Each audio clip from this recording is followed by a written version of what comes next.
నమస్కారం, వార్తలకు స్వాగతం. ముందుగా ముఖ్యాంశాలు.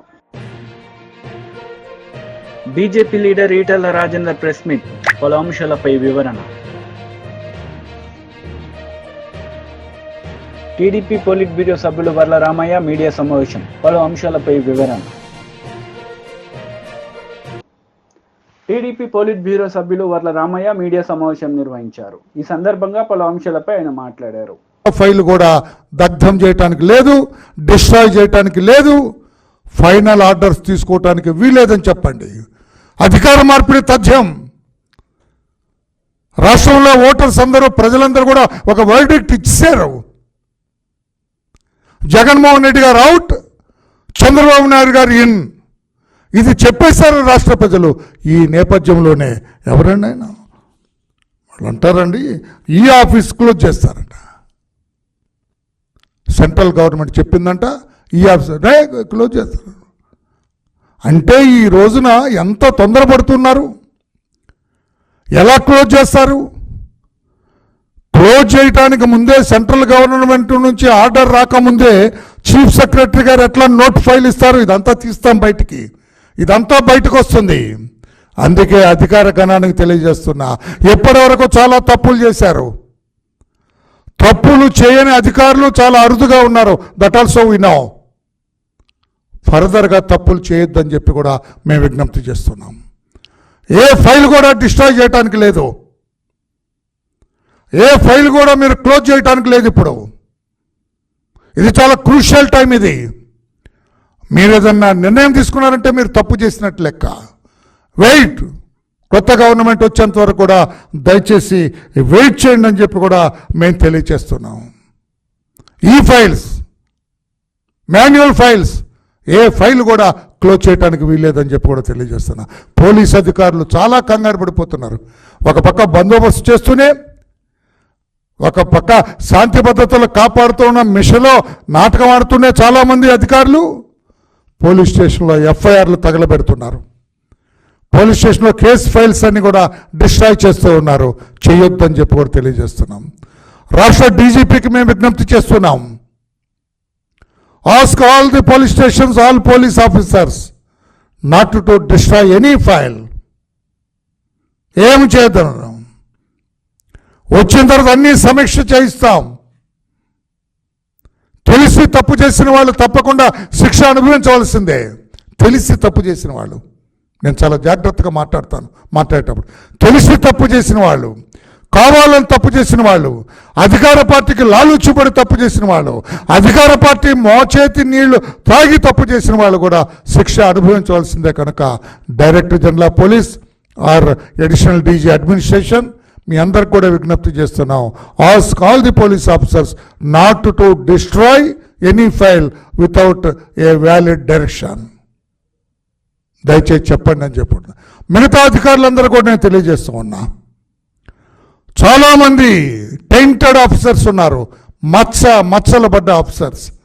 వాళ్ళందరూ కూడా విజ్ఞప్తి చేస్తున్నా, మీరు ఏ ఫైల్స్ కూడా మీరు సరిదిద్దటానికి వీల్లేదు. ఇప్పుడు తప్పులు దిద్దుకోవటానికి వీల్లేదు. మీరు తప్పు చేసి దాన్ని కప్పిపుచ్చుకోవటానికి ప్రయత్నాలు చేయొద్దని చెప్పి కూడా నేను తెలియజేస్తున్నా. It is a serious issue. ఎందుకంటే పక్కన తెలంగాణలో చూసాం కదా, దాని మీద పెద్ద ఎంక్వైరీ, జ్యుడిషియల్ ఎంక్వైరీ ఆర్డర్ చేయాల్సి వచ్చింది. వాళ్ళు టెలిఫోన్ ట్యాపింగ్ చూసాం కదా, ఆర్డర్ చేయాల్సి వచ్చింది. మరి అధికారులు ఈ 5 సంవత్సరాలుగా వాళ్ళు వెలగబెట్టిందంతా, వాళ్ళు చేసిన తతంగం అంతా బయటకు రావాలి కదా.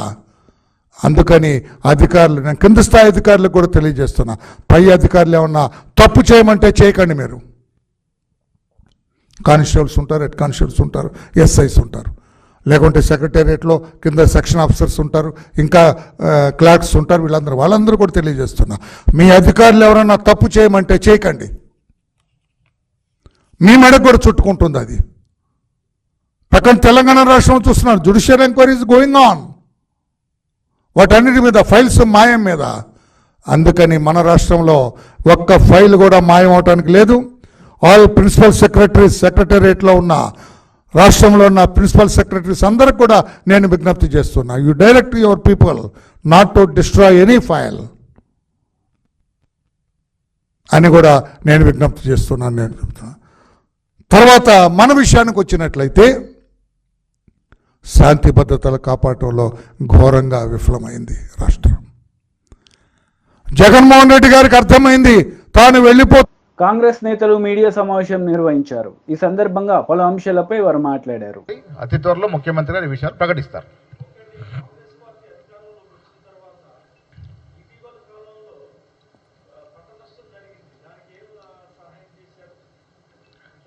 పంట నష్టం జరిగిన దాని మీద కోదండ రెడ్డి గారు చాలా సీనియర్ మోస్ట్ నాయకులు అధ్యయనం చేస్తూ ఉన్నారు. డెఫినెట్గా ప్రకటిస్తారు. ఏది ఉన్నా కొద్ది వెనక ముందు కానీ వస్తుంది. ఖజానా పరిస్థితి ఏంటో ఒక్కసారి మీరు మాకన్నా ఎక్కువ నిష్ణార్థులు అధ్యయనం చేయండి. ఇవాళ రాష్ట్ర ఖజానా పరిస్థితి, రాష్ట్ర ఆర్థిక పరిస్థితి ఏమిటి, ఎలాంటి పరిస్థితులు మనకు రాష్ట్రాన్ని ప్రభుత్వాన్ని అప్పచెప్పినారు.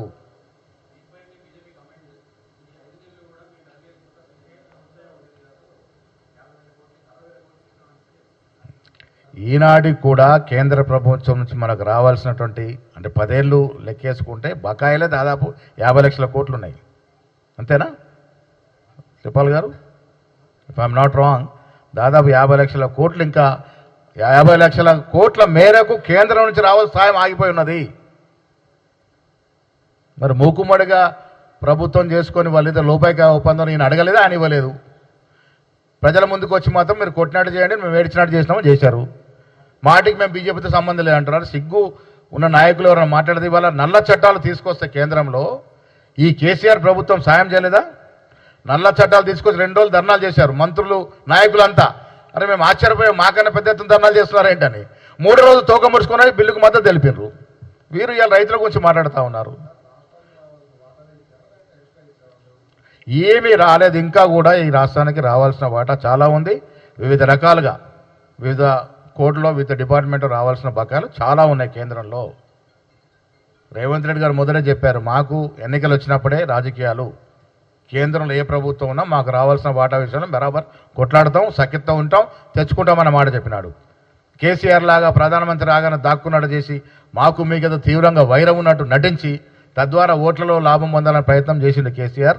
లోపాయిక ఒప్పందం ఉన్నాడు. ఇవాళ ఎన్నికల్లో చూడండి, ఇవాళ ఈ పార్లమెంటు ఎన్నికల్లో టీఆర్ఎస్ నాయకులు మెజారిటీ చోట్ల, మెజారిటీ నాయకులు ఎమ్మెల్యేలు సైతం బీజేపీకి సపోర్ట్ చేసినారు. ఎవరి ఆదేశాల మేరకు చేసినారు? కేసీఆర్ కేటీఆర్కి తెలియకుండా వారు మద్దతు ప్రకటించినారా? కింది స్థాయిలో మాకు 12కు తగ్గకుండా సీట్లు వస్తాయని మేము ఆశిస్తూ ఉన్నాం. ప్రజల యొక్క నాడి అట్లా కనబడతా ఉంది.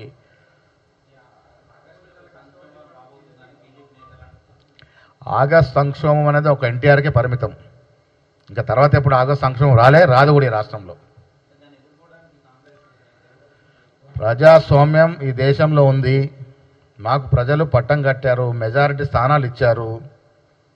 మెజారిటీ స్థానాలు వచ్చిన కాంగ్రెస్ పార్టీని కూలదోస్తామని అధికారంలో ఉన్నటువంటి బీజేపీ నాయకులు మాట్లాడుతూ ఉంటే, అంటే వారికి ఏ పార్టీ నమ్మకం ఉంది ప్రజాస్వామ్యం మీద? ఎట్లా మాట్లాడతారు అది? కేసీఆర్ ఒక్కరితో అవద్దా? కేసీఆర్ బీజేపీతో మాట్లాడుకొని మేము కూలదోస్తాం. ఎవరండి మీరు కూలదోస్తానికి?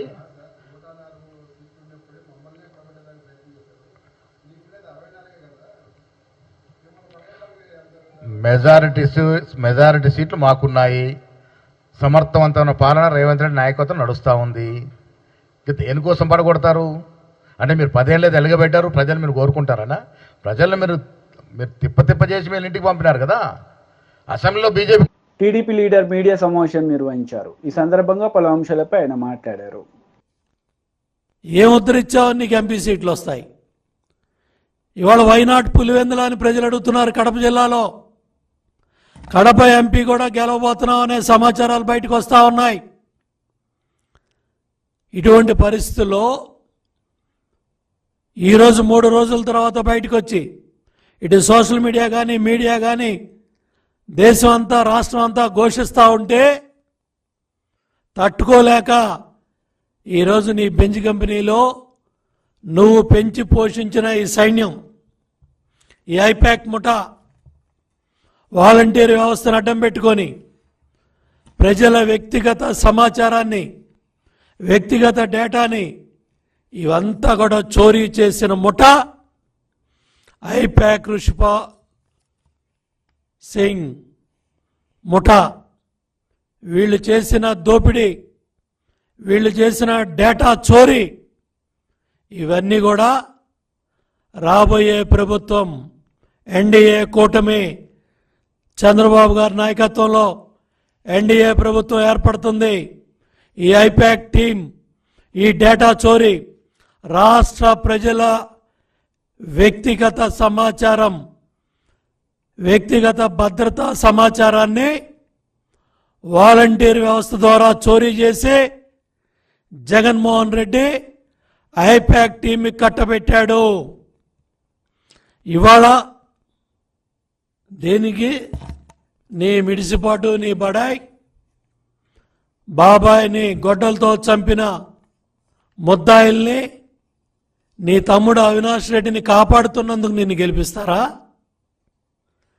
ధరలు, నిత్యావసర వస్తువులు, పేదల రక్తాన్ని పీల్చి 8 లక్షల కోట్ల రూపాయల భారం వేసినందుకు నిన్ను ఉద్ధరిస్తారా రాష్ట్ర ప్రజలు?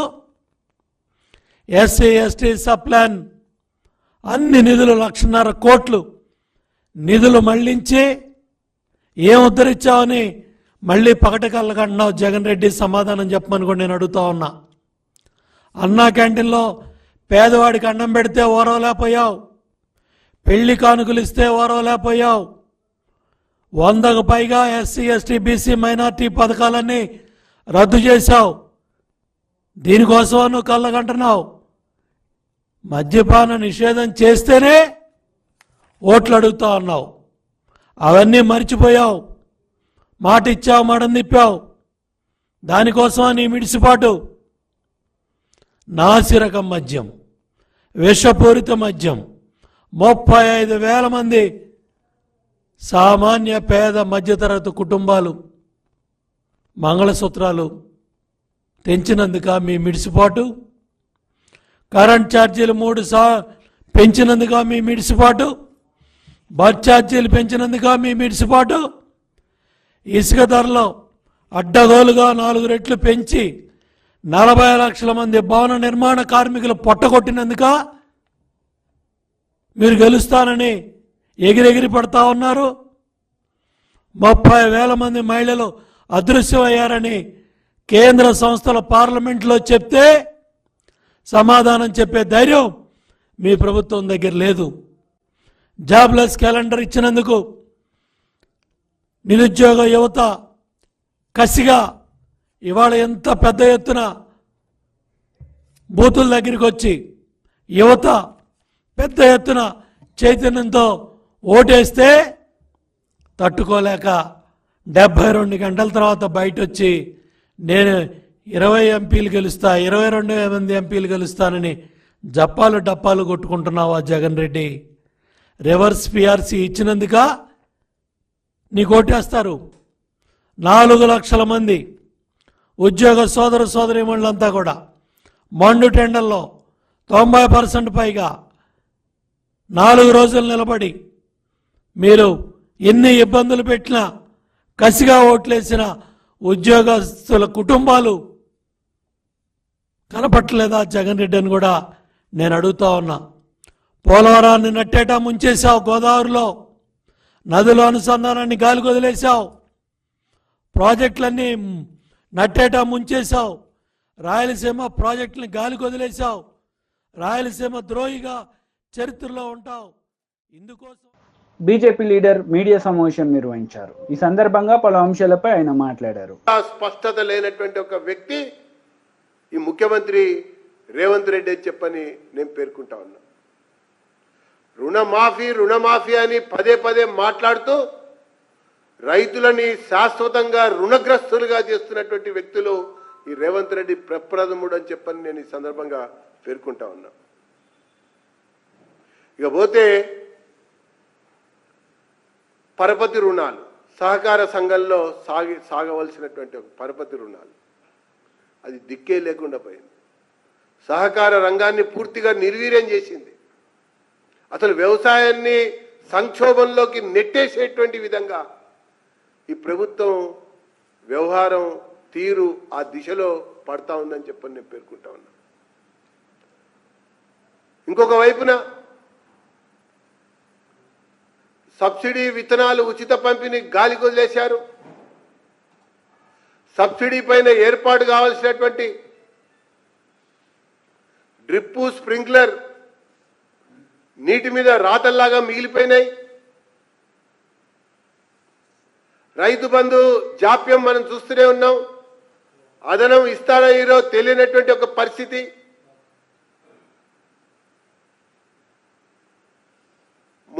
మొన్నటిగా పంట నష్టపరిహారం కూడా ఇవ్వనటువంటి ఒక వైనం. ఇంకొక వైపున ఫసల్ బీమాని మేము అమలు చేస్తామని చెప్పారు. మరి ఫసల్ బీమాని అమలు చేస్తామని చెప్పిన తర్వాత ప్రభుత్వ పరంగా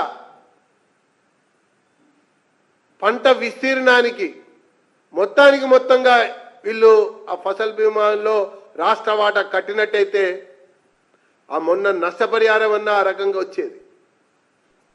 దానికి కూడా వీళ్ళు నిధులు విడుదల చేయాల, అది కూడా కట్టడానికి ముందుకు రాలా. కేవలం పేరుకు మాత్రమే ఆ ఫసల్ బీమా అమలు చేస్తామన్నటువంటి ఒక అంశం అలా పడి ఉందని చెప్పని నేను పేర్కొంటా ఉన్నా. ఇక ఉద్యానవనాలు, పశు సంపద, పాడి పరిశ్రమ, కోళ్ల పరిశ్రమ ఇవన్నీ కూడా అధోగతి పాలైనాయని చెప్పని నేను పేర్కొంటా ఉన్నా.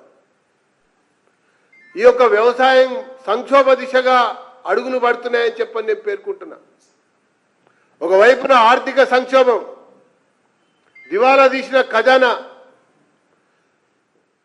కొత్త అప్పులు పుట్టే పరిస్థితి లేనటువంటి. వైసీపీ లీడర్ మెరుగు నాగార్జున మీడియా సమావేశం నిర్వహించారు. ఈ సందర్భంగా పలు అంశాలపై ఆయన వివరణ ఇచ్చారు. ఎక్కడ ఏమీ పట్టించుకోలే. అంటే ఇది ఒక ప్లాన్ ప్రకారం కేంద్రంతో కుమ్మక్కై ఒక ప్లాన్ ప్రకారం ఈ రాష్ట్రంలో జగన్మోహన్ రెడ్డి గారిని అడ్డుకట్ట వేయాలనే ఒక కుట్రతో తప్ప వేరే ఆలోచన లేదు. చాలామంది పోలీసు అధికారులు పచ్చ చొక్కాలు వేసుకున్నారు. నేను ఒకటే చెప్తా ఉన్నా, ఏ పోలీసు అధికారైనా ఎవరైనా ఈ రాష్ట్రంలో మేము మరలా అధికారంలోకి రాకపోతా ఉన్నాం, ఖచ్చితంగా ఎంక్వైరీ చేస్తాం. మీరేదో మా నాయకుడిని మమ్మల్ని ఓడించాలని చూస్తే ఆంధ్రప్రదేశ్లో ప్రజల న్యాయ నిర్ణేతలుగా ఉన్నారు. జగన్మోహన్ రెడ్డి గారిని అంచెలంచెల విశ్వాసంతో జగనన్న గెలిపిస్తానికి సిద్ధంగా ఉన్నారు. అందుకని ఎక్కడ మాకు ఈరోజు కేంద్రంలో ఒక పోలీస్ అబ్జర్వర్ని వేశారు. మరి ఆయన ఏమైపోయాడో తెలియదు, ఎవరు ఇన్ఫ్లుయెన్స్ పొందాడో తెలియదు. పోలీసుల్ని చక్కగా ప్లాన్ ప్రకారం సిస్టమేటిక్గా తెలుగుదేశం పార్టీకి చంద్రబాబుకి అడుగులు మొడుగులు వచ్చారు తప్ప వైఎస్ఆర్ కాంగ్రెస్ పార్టీ శ్రేణుల్ని నిలవరించాలని ఆలోచన తప్ప ఎన్నికల విధులు కరెక్ట్గా చేయించాల. ఇప్పటికీ చూస్తూ ఉన్నాం. ఈ రోజుకి దాడులు చేయిస్తూ ఉన్నారు, ఈ రోజుకి అఘాయిత్యాలు జరుగుతూ ఉన్నాయి. ఎందుకు కరెక్ట్గా రియాక్ట్ అవ్వలేకపోతా ఉన్నారో ప్రజలు కూడా గమనించాలి. ప్రజలు అర్థం చేసుకుంటున్నారు. చంద్రబాబు ఓడిపోతున్నాడు, చంద్రబాబు కేంద్రంతో లాలూచి అయ్యాడు, కేంద్రం ఇన్ఫ్లుయెన్స్తో ఈరోజు ఎన్నికల్లో జగన్మోహన్ రెడ్డి గారిని ఓడించాలని చూస్తూ ఉన్నాడు. కానీ జగనన్న చేసినటువంటి గొప్ప గొప్ప కార్యక్రమాలు ఆంధ్రప్రదేశ్లో ప్రజానీకం ఉవ్వెత్తున ఎగిసిపడ్డారు, జగనన్నకు కొమ్ము కాశారు. మరలా ఆంధ్రప్రదేశ్లో జగనన్న ముఖ్యమంత్రిగా చేసుకోవటానికి సిద్ధంగా ఉన్నారు. కానీ చంద్రబాబు కోటే చెప్తా ఉన్నా, నువ్వు ఎప్పుడు పేదల మీద పడుతున్నావో, దళితుల మీద పడతా ఉన్నాడో, ఎస్సీ ఎస్టీ బీసీ మైనారిటీల మీద అఘాయిత్యాలు చేయిస్తా ఉన్నావో, నీ రాజకీయ అంతం జరుగుతూ ఉంది, గమనించు. జూన్ 4వ తారీఖున పటాపంచలైపు ఆంధ్రప్రదేశ్లో వైఎస్ఆర్ కాంగ్రెస్ పార్టీ అఖండమైన విజయం జరుగుతూ ఉంది. చంద్రబాబు రథచక్రాలు విరిగిపోతాయని కూడా మీ ద్వారా తెలియపరుస్తా ఉన్నా. ఇంతటి క్రూరమైనటువంటి ఇంత ఈరోజు చూస్తూ ఉన్నారు. ఎక్కడెక్కడి నుంచో తీసుకొని వచ్చి విదేశాల్లో వాళ్ళని తీసుకొని వచ్చి డబ్బులు ఖర్చు పెడతా ఉన్నారు. మేము చెప్తా ఉన్నాం, విదేశాల నుంచి వచ్చినా చంద్రబాబు ఎన్ని కుట్రలు కుతంత్రాలు చేసినా కేంద్ర జగన్మోహన్ రెడ్డి గారు ఒక నూతన అధ్యాయాన్ని, ఒక పాజిటివ్ ఓటుని, ప్రజా సంక్షేమాన్ని భుజాన వేసుకుని నడిపినటువంటి ముఖ్యమంత్రి రాష్ట్ర రాజకీయాల్లో ఒక కలికితురాయిగా పోతా ఉన్నాడు. జగన్మోహన్ రెడ్డి గారి యొక్క గొప్ప ఆశయమో ఆలోచన అదే. పేద ప్రజల యొక్క స్థితిగతులు మెరుగుపడాలా, రాష్ట్రం బాగుండాలా, భావితరాలు బాగుండాలా, భవిష్యత్తు ఈ రాష్ట్రంలో ఉన్న పేదరికంతో పాటు చదువులమ్మ తల్లి ఆంధ్రప్రదేశ్లో వాలలాడాలని గొప్ప ఆలోచనతో పరిపాలన చేస్తే అవే ఈరోజు మాకు శిరోధార్యమైంది, అవే మాకు ఈరోజు పట్టం కట్టపోతా ఉన్నాయి. జగనన్న మరలా ముఖ్యమంత్రి అవటానికి ఆస్కారం కలిగింది. చంద్రబాబు లాగా కుట్రలు కుతంత్రాలు దోపిడీలు అఘాయిత్యాలకు ఆలోచనలు ఉంటే అతని పరిస్థితి అఘాయిత్యమే, అతను అఘాతానికి వెళ్ళిపోతా ఉన్నాడని తెలియపరుస్తూ ఈ రాష్ట్రంలో జగనన్నకు ఓటేసిన ప్రజానీకానికి 2 చేతులు జోడించి నమస్కరిస్తూ రామరాజ్యం మరలా కొనసాగబోతా ఉంది. సుభిక్షమైన పరిపాలన ఆంధ్ర రాష్ట్రంలో మరలా రాబోతా ఉంది. ప్రజలు, ప్రాంతాలు, రాష్ట్రం సస్యశ్యామలం కాబోతా ఉంది. జగనన్న మరలా ఈ ఆంధ్ర రాష్ట్రంలో ఊవెత్తర ఎగిసిపడుతూ మరలా ప్రభుత్వాన్ని ఏర్పాటు చేయబోతా ఉన్నాడని చాలా గర్వంగా తెలియపరుస్తూ ఈ కుట్రలు, కుతంత్రాలు, దాగుడు మూతలకి చెల్లుచీటీ కాబోతామని మీ ద్వారా తెలియపరుస్తా ఉన్నా.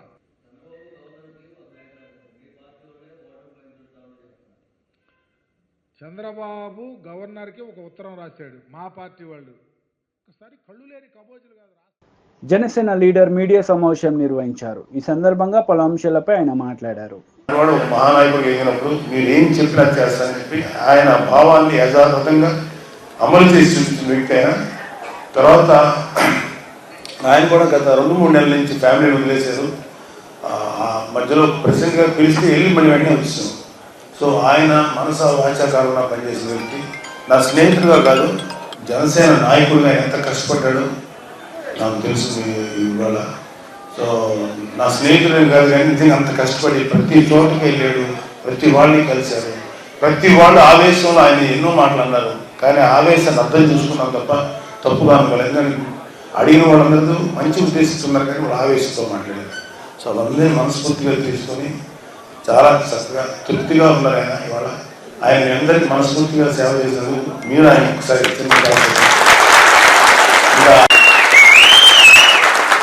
మా మర్రెడ్డి శ్రీనివాసరావు గారు ప్రజారాజ్యం మాతో ఉన్నారు. తర్వాత జనసేనలోకి వచ్చారు. ఆయనకి అసలు ఒక్కరోజు కూడా అనపర్తి నియోజకవర్గానికి ఇన్ఛార్జ్ ఏ రోజు కూడా గారు నాకు ఒక ఎమ్మెల్యే నిలబడాలి, అయితే ఒక చోటకి వెళ్ళి జిల్లా పరిషత్ చైర్మన్ నిలబడాలి, ఏది అడగల. కేవలం మా కుటుంబం అంటే అవ్యాజమైన ప్రేమ. కళ్యాణ్ బాబు గారి యొక్క ఆలోచనలు, కళ్యాణ్ బాబు గారి యొక్క పార్టీ విధి విధానాలకి చాలా ఇన్స్పైర్ అయ్యి ఎప్పుడు బయటికి రాలా, ఎప్పుడు వెనకాల నుంచి పనిచేసేది. వెనకంటే అందరినీ మోటివేట్ చేసుకుంటూ వచ్చిన వ్యక్తి. ఎటువంటి స్వార్థం లేకుండా పనిచేశారు. ఈ రోజు కూడా ఏ స్వార్థంతో పనిచేయట్లేదు, హ్యాపీగా పనిచేసాం. మన వాళ్ళందరినీ చక్కగా కూడగొట్టుకున్నాం, చక్కగా వాళ్ళందరూ సహకారం తీసుకొని పని చేయించాం అని మాట్లాడిన వ్యక్తి. అన్ని విధాలుగా ఇంకా ఆయన చేసిన పని ఎట్లా ఉంటుందంటే, ఒక 10 తలలు ఉంటే ఎట్లా ఉంటుందో ఒక మనిషికి అంత పనులు, అంత మల్టీ టాస్కింగ్ పనులు ఎన్నో కష్టపడి చేశారు. ఆయనకు ఒక టైంలో చూసి అంత భయం వేసి కోపం కూడా అసలు కోపం దానికి రాదు. అలాంటి వ్యక్తికి కూడా కొంచెం కోపం వచ్చింది. అంటే ఎంత కష్టపడ్డాడో మీరందరూ అర్థం చేసుకోండి. మర్రెడ్డి గారు ఇక్కడ ద్వారపూడిలో ఉంటారు, ఎప్పటికీ మీకు అందుబాటులో ఉంటారు, మేము అందరూ అందుబాటులో ఉంటారు. వేరే తర్వాత చెప్తాను. సో ఆయన కూడా మీ అలాగే తుమ్మలపల్లి రమేష్ ఆయన మాటల మనిషి, జాతర మనిషి. జగ్గంపేటకి చాలా ఇన్ఛార్జిగా ఉన్నారు ఆయన. జ్యోతుల్ నెహ్రూ గారికి జనసేన తరఫున మనస్ఫూర్తిగా పనిచేసింది. ఆయనకు కూడా మీ అభినందన తెలియజేయండి. జనసేనకి ప్రజారాజ్యం పార్టీ ఎప్పుడు ఉన్నారు, తర్వాత జనసేన చక్కగా జనసేన కార్యక్రమాలు చేస్తారు. ఇక్కడ ఉన్న మానస కానీ, తర్వాత ఇక్కడ ఉన్న పెద్దవాళ్ళందరూ. బీజేపీ లీడర్ మీడియా సమావేశం నిర్వహించారు. ఈ సందర్భంగా పలు అంశాలపై ఆయన మాట్లాడారు. చేసుకున్న వాళ్ళందరూ కూడా ఇవాళ ఇష్టపడుతున్న పార్టీ భారతీయ జనతా పార్టీ, ఇష్టపడుతున్న నాయకుడు నరేంద్ర మోడీ గారు. కాబట్టి ఇవాళ వాళ్ళకి అన్ని విషయాలు తెలుసు. ఒకప్పుడు ఏం జరుగుతుందో తెలియని పరిస్థితి ఉండే. క్షణాల మీద మా పట్టభద్రుల దగ్గర సెల్ ఫోన్లలో దేశంలో ఏం జరుగుతూ ఉంది, ప్రపంచంలో ఏం జరుగుతూ ఉంది అవన్నీ చూస్తూ ఉన్నారు. కాబట్టి పట్టభద్రులకు మేము మళ్ళీ ఏదో చెప్పాలంటే అక్కడ లేకుండానే ఒక్కటైతే సత్యం ఏంటంటే, నరేంద్ర మోడీ గారి ఏలుబడిలో, నరేంద్ర మోడీ గారి నాయకత్వంలో ఈ దేశం ఇంతకుముందు మా వెంకటేష్ గారు చెప్పినట్టుగా ఆర్థికంగా మాత్రమే ఎదగడం కాదు, ఇలా ఆత్మగౌరవపరంగా కూడా ప్రపంచ చిత్రపటం మీద భారత ఔన్నత్యాన్ని, భారత గౌరవాన్ని సమున్నతంగా నిలిపిన వ్యక్తి నరేంద్ర మోడీ గారు అని చెప్పి ఇలా వీళ్ళంతా మాట్లాడతాము.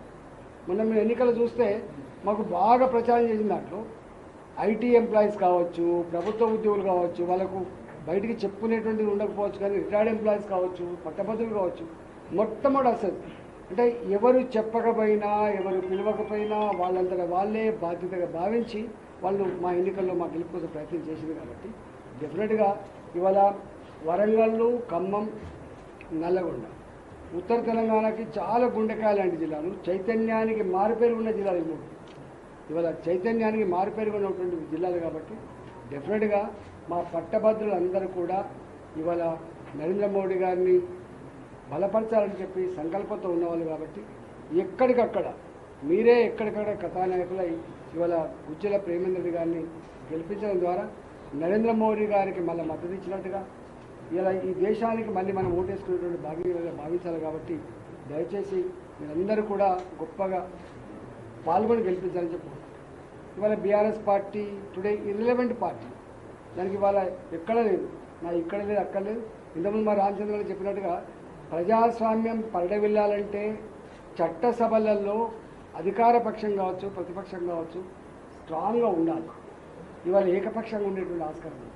ఇవాళ గుజ్జల ప్రేమేంద్ర రెడ్డి గారికి 40-42 సంవత్సరాల ఈ చరిత్రలో అనేక విషయాల పట్ల సమగ్రమైన అవగాహన ఉన్నవాడు కాబట్టి ఇవాళ శాసన మండలిలో ప్రజల సమస్య.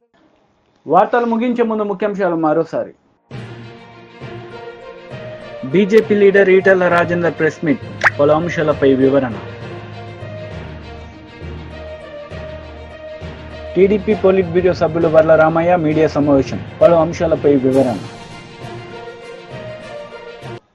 ఈ వార్తలు ఇంతటితో సమాప్తం. తిరిగి ప్రసారమయ్యే వార్తల్లో మళ్ళీ కలుద్దాం. అంతవరకు సెలవు. నమస్తే.